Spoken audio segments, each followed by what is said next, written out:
جی زخمی کی تو قربانی ہوتی ہے. کتنا زخمی ہوا ہے یہ دیکھیں, زخمی ہونے سے لاغر ہو گیا, کوئی چھوٹا موٹا کوئی زخم آ گیا تو پھر جی خون بہنے سے بھی قربانی ہو جائے گی, لیکن کیسا زخم ہے یہ دیکھنا پڑ. کوئی چھوٹا موٹا کوئی اس کا کرانٹ شلانٹ بڑھ گیا, کوئی خون نکل آیا تو ٹھیک ہے, ایسا نہ ہو کہ زخمی اور اس کی ایک ٹانگ بھی چلی جائے, یوں نہیں ہونا چاہیے. چھوٹے موٹے زخمی چل جائے گا. مولوی حضرات, کچھ مولوی حضرات سوشل میڈیا پر یہ توجہ یہ کہتے پھر رہے ہیں کہ بھائی حضور صلی اللہ علیہ وسلم کے دور میں بھینس نہیں تھی, اس لیے بھینس کی قربانی کرنا جائز نہیں, کیونکہ صحابہ نے عرب میں اس دن بھینس کی, تو حنفیہ کے نزدیک بھینس کی قربانی جائز ہے. اس پر کیا رائے ہے؟ یہ کہہ رہے ہیں بھینس کی قربانی حضور پاک کے دور میں نہیں ہوئی. وہ اسی لیے نہیں ہوئی کہ بھینس عرب کا جانور ہی نہیں ہے, عجم کا ہے. بھینس عرب کا جانور نہیں ہے, عجم کا ہے, تو بھینس کی قربانی جائز ہے. لوگ جو کہتے ہیں نا کہ بھینس کی قربانی اللہ کے رسول نے نہیں کی, تو ہم انہیں کہتے ہیں ٹیڈی بکری کی قربانی بھی اللہ کے رسول نے نہیں کی. پھر فتویٰ دے دو کہ ٹیڈی بکری کی قربانی نہیں ہوتی. ساری دنیا ٹیڈی بکری کی قربانی کو جائز کہتی ہے, اور ٹیڈی بکری ہماری بر صغیر کی سوغات ہے, حضور پاک کے دور میں نہیں تھی. تو پھر آپ ٹیڈی بکری کو جائز کہہ سکتے ہیں, تو بھینس کو کیوں ناجائز کہتے ہیں؟ بھینس کی قربانی کو کوئی نہیں مسئلہ, جو بھینس کا حکم وہ گائے کا حکم ہے, دونوں کا مسئلہ ایک ہے, اور اس پر پوری امت کا اجماع ہے.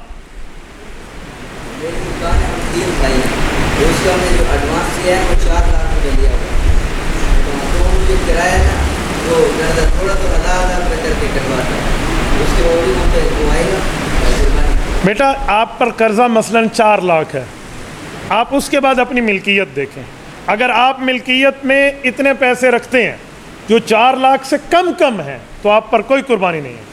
اور اگر آپ 4 لاکھ سے زیادہ ملکیت اپنے پاس رکھتے ہیں, تو اس زیادہ کو دیکھا جائے گا. جو 4 لاکھ سے اوپر ہے وہ 80,000 بنتا ہے, 52.5 تولہ چاندی کی قیمت, تو قربانی آئے گی, اور اس سے کم ہے تو نہیں آئے گی.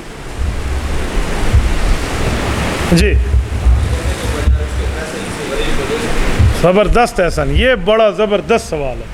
آج کے دور میں یہ لوگوں نے سوالات پھیلا رکھے ہیں کہ گوشت تو سارا سال کھاتے ہیں, لہٰذا اب کسی غریب کی بچی کو جہیز لے کر دے دو, کسی جگہ کنواں کھدوا دو, کسی جگہ کوئی نیکی کا کام کرا دو. یہ اصل میں حدیث پاک کو نہیں سمجھے. حدیث کیا ہے؟ احب الی اللہ من احراق الدم, جانور کو ذبح کرنا اس دن اللہ کو زیادہ محبوب ہے.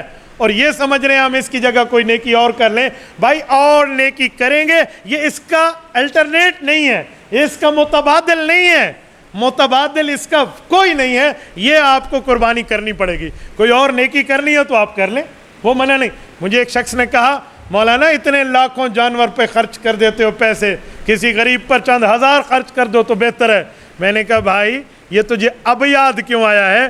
2.5 لاکھ کا موبائل جیب میں رکھتے اور خریدتے وقت تجھے کیوں یاد نہیں آیا کہ غریب کی بچی بے بہائی بیٹھی ہے, میں اس کو جہیز لے کر دے دوں؟ اور بھائی مسجد میں سیمنٹ کی بوری دیتے ہوئے تجھے کرونا کے 104 کا بخار ہو جاتا ہے, یہ تجھے اپنے بچے پر خرچ کرتے ہوئے یاد کیوں نہیں آیا؟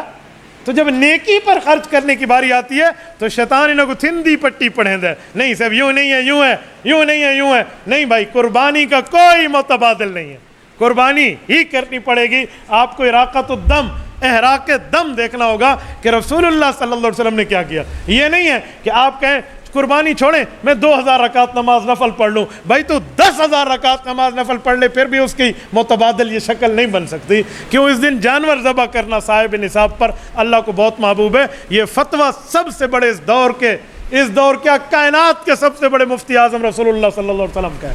یہ حضور پاک نے فتویٰ دیا ہے, یہ کسی مفتی میں جرت نہیں ہے کہ وہ اس فتوے میں کوئی کمی بیشی کر سکے. تبارك الذي نزل الفرقان على عبده ليكون للعالمين نذيرا.